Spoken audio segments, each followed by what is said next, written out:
Ultra!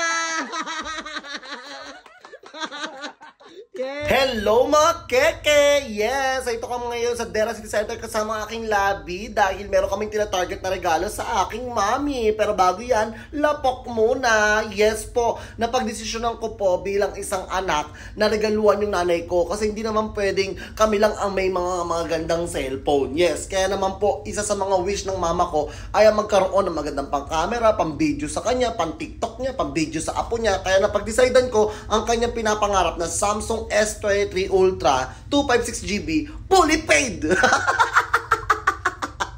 Gusto mo yon? Oo. Napag-desisyonan po namin ng labi ko na bigyan siya ng magandang regalo dahil ako nga kasi is maka-iPhone, siya kasi maka-Samsung. Hindi ko ba alam kasi ang ganda kasi pang-vlog din itong ano na to yung iPhone na to. Thank you nga pala sa pagbibigay ng freebies at syempre si Love din ay meron ding ni-ready regalo para kay Mother. Di ba Love? O, diba? Yes po. Dito kami ngayon namimili dito guys sa Samsung na kung saan ay meron na kaming napag-decidean ang mabili ito. Kasi guys, hanggat maaari, kapag nanay ko talaga, ilang taong kaming hindi masyado nakakasama dahil nga OFW siya for almost 25 years. Kaya kahit ano gagawin ko para lang mapasaya ang nanay ko. Yes, nung nakaraan dyan guys, bago kayo pumunta rito guys, ay bumili na kami ng gold niya. Ngayon guys, dito kami ngayon sa Japlia na kung saan ay bibili natin siya. Siyempre, pinapresent na nila ang kanyang regalong mga pabango. Pwede kayong bumili sa amin ng pabango guys ha. 100% oil-based, 100 lang yan. Go na. I have a gift for you, mom. Wow. Iba yan. Iba yan. Suot mo, size ano ba yan? Sakto? Ano ka size skirt? Magka-size tayo. Thank you. Carolina. Marami ka ng gold na saan mo nabili to? Dati pa doon? Sa kaibigan ko sa J-Paul. Thank you. At ang finale, sa regalo ko sa'yo, ngayong gabi. Meron pa, level 1 pala kayo sa regalo ko ngayong gabi sa'yo. Level 1 pa to. Yes! May regalo pa tayo kay Mother. Ready ka na ba, Mother? Ito mabango rin. Ang babae. Ha? May regalo pa ako sa'yo. Yes! New Samsung S23 Ultra! Yes! Wow! Talaga ba? Yes!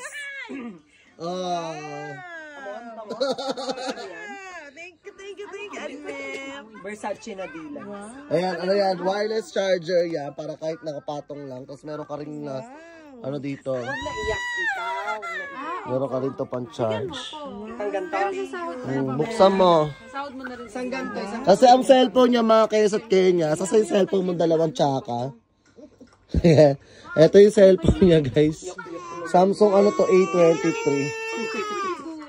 Na naglalag na. Ayan, ito siya. Gusto mo yun, Gucci-ra? How is it? Ito yung cellphone niya guys. Yes, ang bagong cellphone. S23 Hindi naman ako Ultra. nag-expect kasi meron ng ganito. I'm not expecting. Pero thank you.